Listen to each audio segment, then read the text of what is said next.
तो दोस्तों आज हम बात करने वाले हैं साधारण ब्याज पर। सबसे पहले यह प्रश्न को देखते हैं। अमन अपने धन राशि को 1 वर्ष के लिए 2% ब्याज की दर से किसी को ब्याज पर देता है, तब ब्याज 120 रुपये मिलता है, तो मूलधन क्या होगा। सबसे पहले हम यहाँ पर लिख लेते हैं दोस्तों, जो कुछ भी दिया है वो लिख लेते हैं। यहाँ धनराशि नहीं दिया हुआ है दोस्तों, लेकिन वर्ष दिया हुआ है। क्या दिया हुआ है? समय। समय कितना दिया हुआ है दोस्तों? 1 वर्ष दिया हुआ है। उसके बाद देखिए 2% की दर से, दर कितना दिया हुआ है दोस्तों? 2%। और किसी को ब्याज पर देता तब ब्याज 120 रुपये मिलता है। ब्याज कितना मिला दोस्तों? 120 रुपये। अब मूलधन क्या बोलता है? मूलधन क्या होगा। अब मूलधन हमको पूछ रहा है, मूलधन क्या होगा। मूलधन हमको क्या है दोस्तों? पता नहीं है। तो हम यहाँ पर क्या करेंगे दोस्तों? सबसे पहले हम यहाँ पर मूलधन साधारण ब्याज का फार्मूला लिखेंगे। क्या लिखेंगे दोस्तों? साधारण ब्याज बराबर होता क्या है? साधारण ब्याज बराबर होता है दोस्तों मूलधन गुना समय गुना दर। आप कुछ भी लिख सकते हैं दोस्तों, मूलधन गुना दर गुना समय लिख लिए, बटे में 100। ये होता है दोस्तों फार्मूला। आप इस फार्मूला को ध्यान में रखिए, इसी फार्मूला पे टोटल हिसाब बनने वाला है।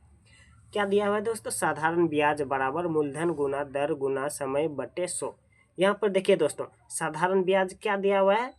देखिए ब्याज क्या है? 120। तो 120 रुपये इसके नीचे में हम लिख लेते हैं, और बराबर है, बराबर देते हैं। मूलधन देखिए क्या है दोस्तों? मूलधन पता नहीं, मूलधन को हम ऐसे छोड़ देते हैं, मूलधन हमको देना नहीं है। और दर कितना है दोस्तों? 2%।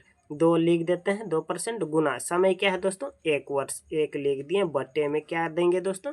100 दिया हुआ है, हम 100 दे दिए दोस्तों। अब क्या है दोस्तों? देखिए इधर और लिख दिए, या भी लिख सकते हैं। देखिए ये 100 इधर कौन सी में है दोस्तों? भाग में। इधर आया गुना में, इधर गुना में कर लीजिए, बराबर। इधर क्या हुआ दोस्तों? मूलधन गुना 2 एकम 2। इसीलिए दोस्तों ये मूलधन को यहीं पर रख लीजिए। ये 2 है इधर कौन सी में? गुना में। इधर आ गया भाग में आ जाएगा दोस्तों। तो मूलधन बराबर क्या हो जाएगा? ये संख्या को लिख लीजिए 120 गुना 100। ये है इधर गुना में, इधर आ गया दोस्तों भाग में। हो गया। इसको अब कटा दीजिए, 60 दूना 120 कट गया दोस्तों। 60 दूना 120। अब क्या करेंगे दोस्तों? 60 गुना 100 करेंगे तो कितना होगा? 6000 होगा दोस्तों। ये मेरा निकल के आ गया दोस्तों मूलधन। ये मेरा धन राशि निकल के आ गया आंसर। अब दूसरा सवाल में क्या बोलता है दोस्तों? दूसरा सवाल में बोल रहा है कि देखिए 6000 रुपये की 8% की दर से 5 वर्ष में कितना ब्याज लगेगा। सबसे पहले देखिए मूलधन यहाँ पर रुपए दिया हुआ है 600। मूलधन यहाँ पर लिख लिए दोस्तों 600 रुपये मूलधन लिख लिए। उसके बाद 8% की दर से, दर कितना है दोस्तों? 8% है, और समय कितना है? 5 वर्ष है।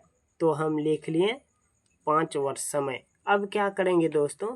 तो साधारण ब्याज का फार्मूला हम लिखेंगे। साधारण ब्याज का फार्मूला क्या होता है दोस्तों? मूलधन गुना दर गुना समय बटे 100। ये लिख लिए दोस्तों। अब मूलधन क्या है दोस्तों? मूलधन 600 है, 600 लिख लिए। साधारण ब्याज यहाँ पर नहीं दिया हुआ है दोस्तों। देखिए मूलधन दिया है, दर दिया है, समय दिया है, साधारण ब्याज हमको नहीं दिया है, इसलिए पूछा है कितना ब्याज मिलेगा। ब्याज हमको पूछ रहा है दोस्तों। तो क्या करेंगे? मूलधन दिया है, मूलधन लिख लिए। उसके बाद दर दिया हुआ है 8%, 8 लिख लिए। उसके बाद समय कितना दिया हुआ है? 5 वर्ष। तो 5 दे दिए बटे 100। देखिए दोस्तों ये 0 0 नीचे में है, ये 0 0 ऊपर में कट गया।